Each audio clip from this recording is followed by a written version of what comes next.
Abraham கர்த்தர் சொல்றாரு, உன்னை ஆசீர்வதிப்பேன், உன்னை திரளாய் பெருக பண்ணுவேங்கிறார். அது ஆபிரகாமுக்கு மட்டுமல்ல, உனக்கும் உன் சந்ததிக்குங்கிறாரு.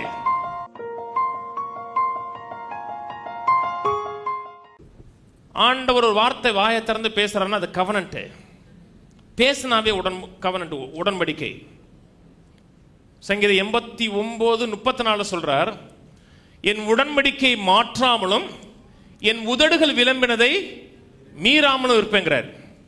உடன்படிக்கை மாற்ற மாட்டேன், வாயை திறந்து ஒன்னு சொல்லிட்டேன்னா அதை மீறவும் மாட்டேன். ஆண்டவர் வாயிலிருந்து வந்துச்சுன்னா நம்பலாங்க, நம்பலாம். மனுஷனை நம்ப முடியாது, அது ஆல்டர் பண்ண முடியாது. அது உறுதியானது, நிச்சயமானது, மாறுதலுக்கு உட்படாதது. அதான் கவனன்ட். ஆபிரகாம் கர்த்தர் சொல்றாரு, உன்னை ஆசீர்வதிப்பேன், உன்னை திரளாய் பெருக பண்ணுவேங்கிறார்.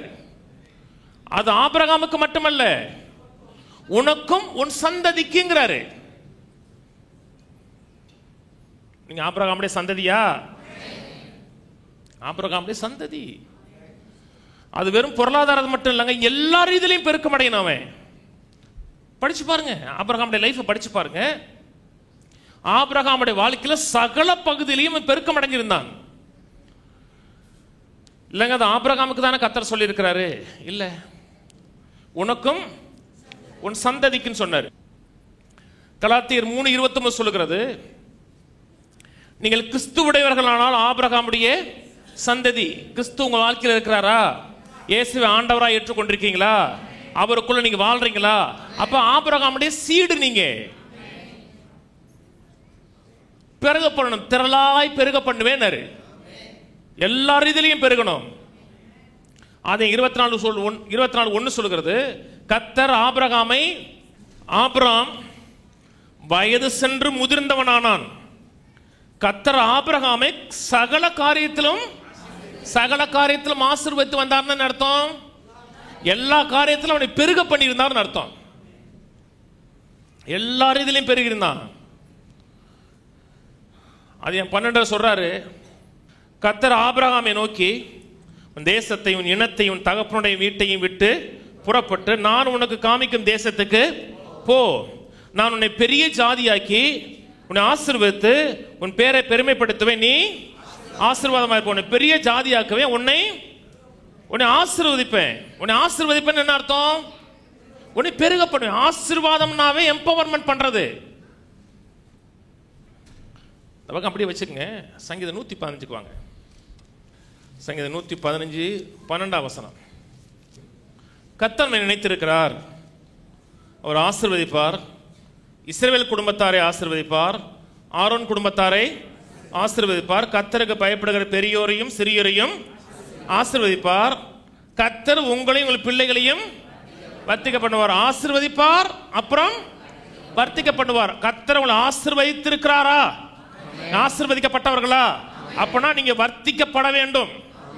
கையில் வந்து சொல்லுவோம், கர்த்தர் இந்த ஆண்டிலே என்னையும் என் பிள்ளைகளையும் எனக்குண்டான எல்லாவற்றையும் பெருக பண்ணுகிறார்.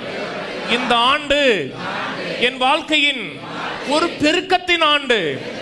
நான் பெருகி விசுவாசித்து முன்னேறி தேவனுடைய ஆத்துமாவை குளிர பண்ணுவேன். ஆமென். என் மனசு குளிருதுறாங்கிறான் பார்த்தீங்களா? அப்பதான் நீங்க பெருகுனா தான் கர்த்தருடைய மனசு குளிரும். பிள்ளைகள் முன்னேறல, அப்படி இருக்காங்க. பெத்த எரியுதுறாங்களே, பெத்த உங்களுக்கு அல்சர் சொல்லல. முன்னேறாத போது உங்களுக்கு ஒரு அதிருப்தி உண்டாகுதுல்ல. பிள்ளைகள் முன்னேற போது, முன்னேறி சிறந்து விளங்கும் போது உள்ள ஒரு சந்தோஷம். நம்மளை பார்க்கலாம், ஆண்டவர் எந்த விதத்தில் குறைஞ்சிட்டாரு? பெருகணுங்க, விருத்தி அடையணும், நாளுக்கு நாள் பெருகணும்.